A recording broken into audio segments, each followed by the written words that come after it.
Les professeurs et les chercheurs de l'Université Namur qui travaillent dans le domaine du numérique ont créé NADI, Namur Digital Institute. Cet institut de recherche va étudier la transformation numérique qui est en cours dans notre société, et ce, tant du point de vue de l'informatique que de l'économie, du droit, de la sociologie.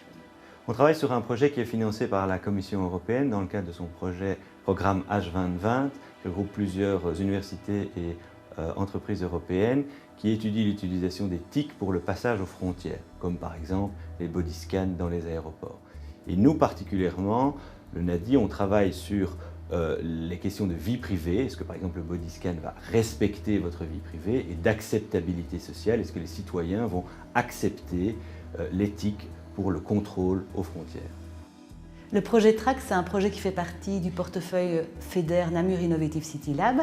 Et donc dans ce contexte, l'université travaille en collaboration avec le Hub Créatif TRAC, tant pour animer le TRAC et proposer des sessions d'animation en lien avec nos compétences, que pour faire de la recherche sur la façon dont la créativité va aider à transformer la ville de Namur en une ville intelligente, une ville qui soit plus à l'écoute de ses citoyens, qui soit inclusive, pas seulement technologique, mais une ville vraiment qui rencontre les besoins au niveau du développement durable, de l'évolution vers des challenges de la ville de demain.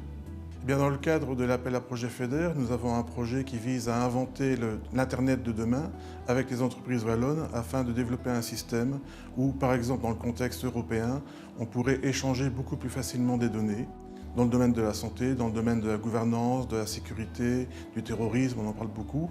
Et pour échanger ces données de manière efficace, on doit relever des défis au niveau scientifique qui concernent la sécurité, la sémantique des données, le traitement automatique de ces données, voire aussi la qualité des données. Le projet d'intégration sémantique d'annotation se base sur le travail des médecins qui manipulent les images médicales.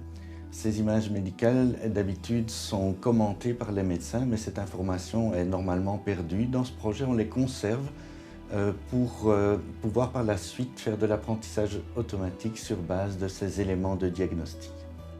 Un des projets sur lesquels je travaille est un projet qui vise à manipuler des connaissances, en particulier dans le cadre de la planification successorale. L'idée, c'est de représenter vraiment ces connaissances en tant que telles et de pouvoir faire des inférences, et en particulier d'utiliser toute une série de théories sur la programmation logique et la programmation par langage de coordination.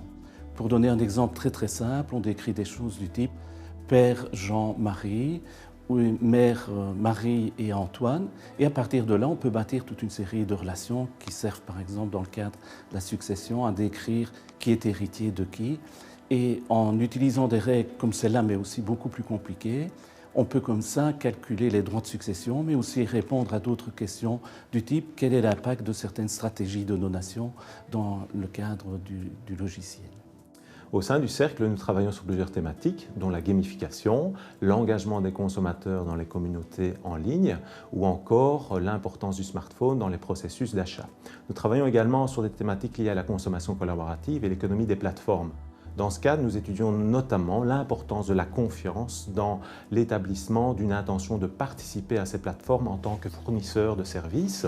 Et donc, ce que nous montrons, c'est notamment le fait que le type d'intermédiaire de marché et le type de compensation qui est offerte peut influencer la confiance et renforcer l'intention de participation à ces plateformes. Voilà quelques exemples de projets en cours. Si vous le désirez, NADI propose son expertise multidisciplinaire pour des projets de recherche conjoints sur la transformation numérique.